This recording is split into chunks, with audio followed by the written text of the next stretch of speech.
It's finally here. Sony a7s is out now. So let's find out what's inside.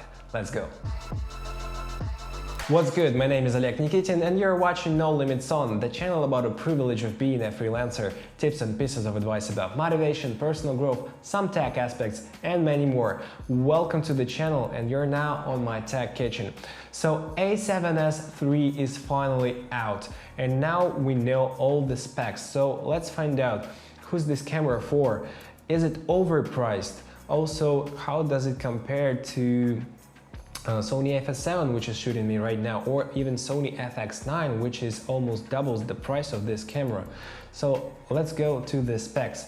We have here 12 megapixel BCI sensor. So it's pretty great because we have large pixels and 4K will be without pixel binning and it will be, I don't know, as sharp as possible and as great as possible. So it's made for shooting great 4K. Also, we have a new processor, which is 8 times faster than in this camera, a7s2. And it's called BIONZ-XR. Also, we have double SDXC card slots, finally. And not only SDXC, but also SFExpress Type A, which is going to be made by Sony. And in September, we can use and buy those memory cards. About the prices, $440 for 160 gigs of SFExpress Type A card, and we can get around 95 minutes of recording. Well, it's pretty pricey, and we'll have the read speed of 800 MBS and the write speed of 700 MBS, and we'll have to buy a separate card reader which is called MRWG2.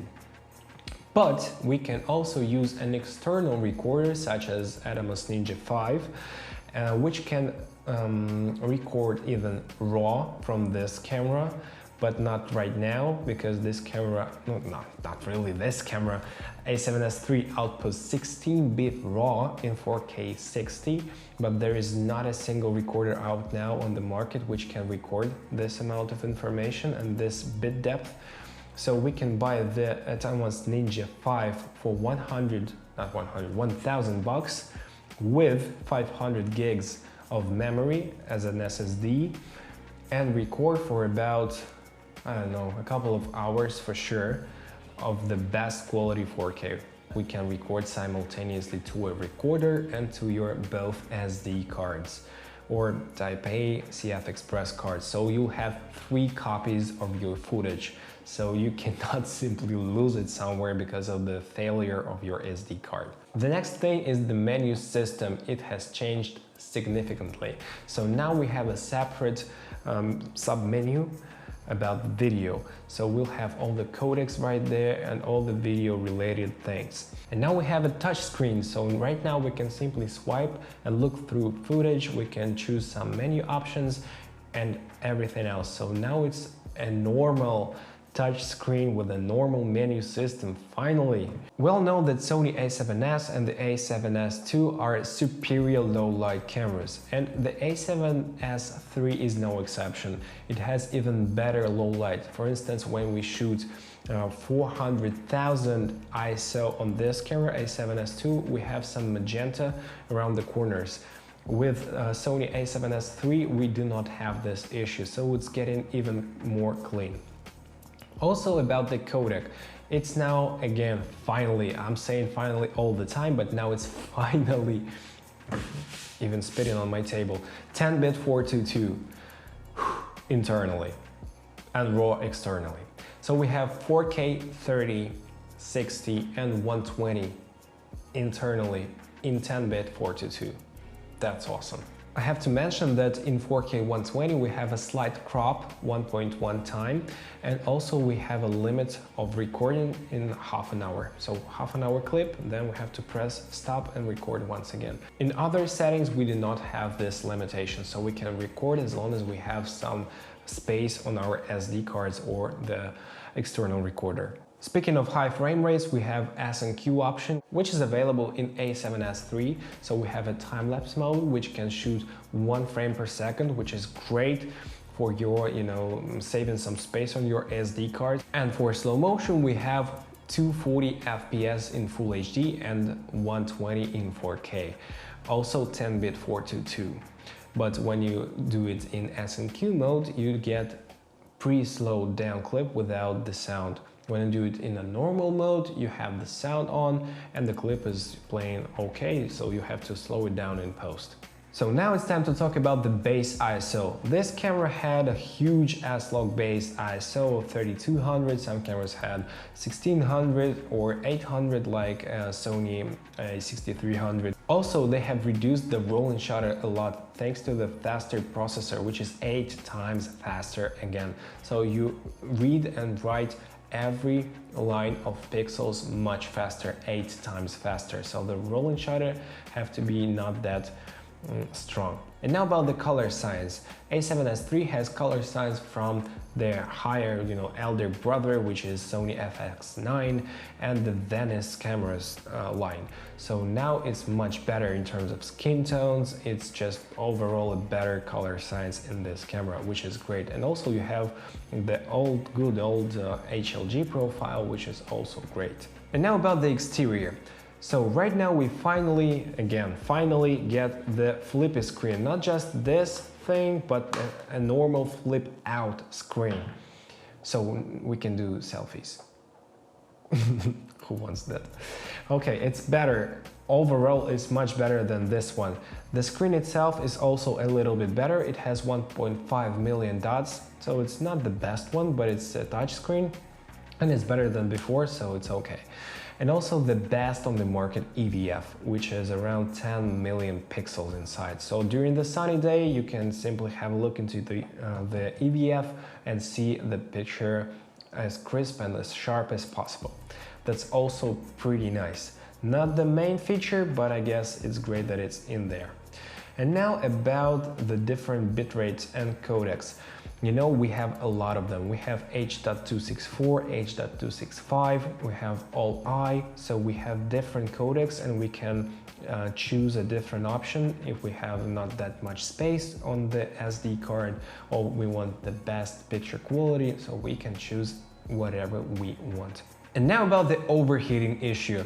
Some Sony cameras had this issue for a very long time, but now there is a new cooling system. And I saw a video from B&H. They've been shooting in 4K 60, 422, 10 bits under the direct sunlight, but they didn't have a single issue with overheating. So I hope that overheating is in the past and right now we won't have this issue anymore. Sony claims that we'll have 15 stops of dynamic range, which is extremely important because right now this camera is having 10-bit codec and S-Log3. We can push and pull the image and get much better result than in 8-bit codec.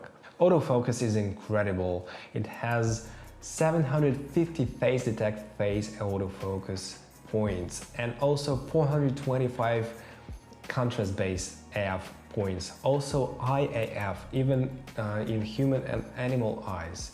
Also we have a touch to focus, so it can switch the autofocus from the background to the foreground just with a touch of your finger on the rear LCD screen.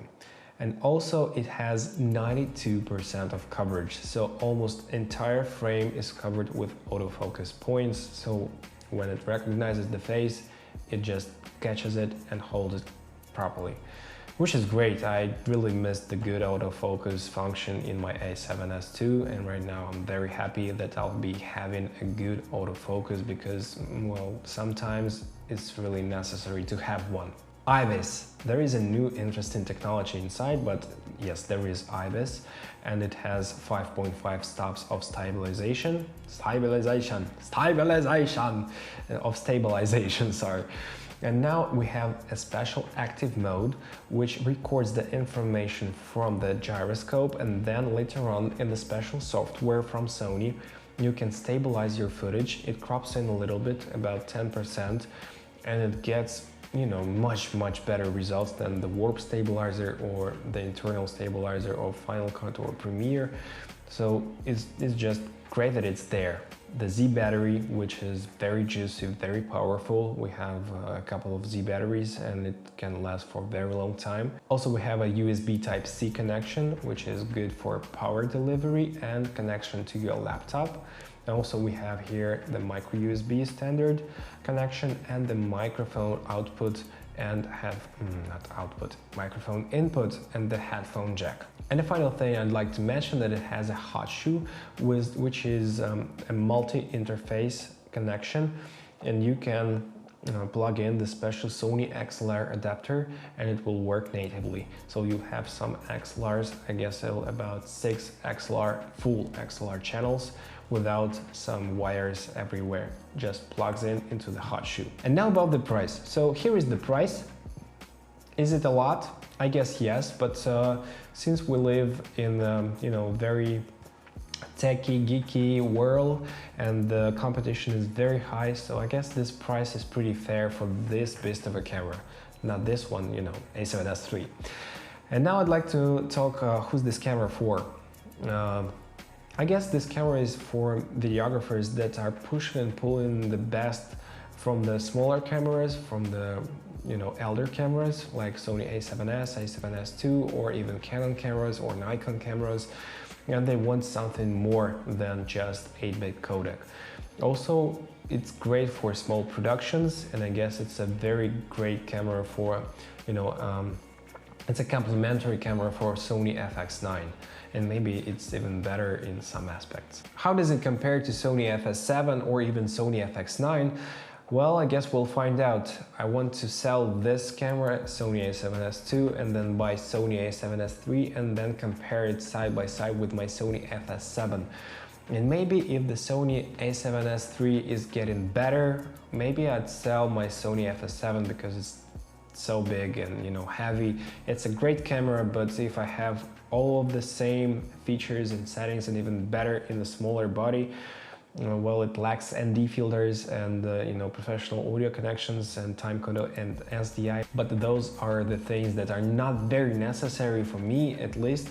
So maybe I'll sell my Sony FS7 even to replace it with Sony a7S3. And what about Sony FX9? I guess Sony FX9 is getting better with the software all the time, and maybe Sony will make it even better because they are not killing themselves with this camera. I'm not sure how they're planning to sell Sony FS7s and FS5s, because a7S3, at least on paper, is getting much better. As we know, for instance, from Canon, that some cameras on paper, they're pretty outstanding and awesome, 8K recording, all that stuff, blah blah blah, raw output, but they all have some quirks. And the manufacturers are not the idiots to make the smaller and cheaper camera to be better in all the aspects than a bigger and more pricey camera. So we'll find out, we'll have a look at different comparisons, some test footage. I'll buy one and we'll get some more into the comparison with the FS lineup, and maybe we'll find some quirks. But right now, for the specs and for all the waiting period, I'd like to say thank you to Sony, and I respect what they are doing. They're making our lives as videographers and as creators much easier and more, they give us more creative freedom with their new cameras. So thank you, Sony. They're not paying me to say this, but I just love their products. So we're moving on to the quote of the episode, which is none, because this episode was made in a hurry, as you might have noticed. So the question of the episode, so what do you think about the new camera from Sony, a7S3? Is it overpriced? And maybe, write down some thoughts about this camera in the comment section below. So this was Oleg Nikitin, Tech Kitchen and No Limits On. I hope this episode was, helpful, guys, to you. And I hope that now we know all the things about this camera, and it's now easier for you to decide whether it's okay to buy this camera. So take care, guys. See you in the next video. Bye.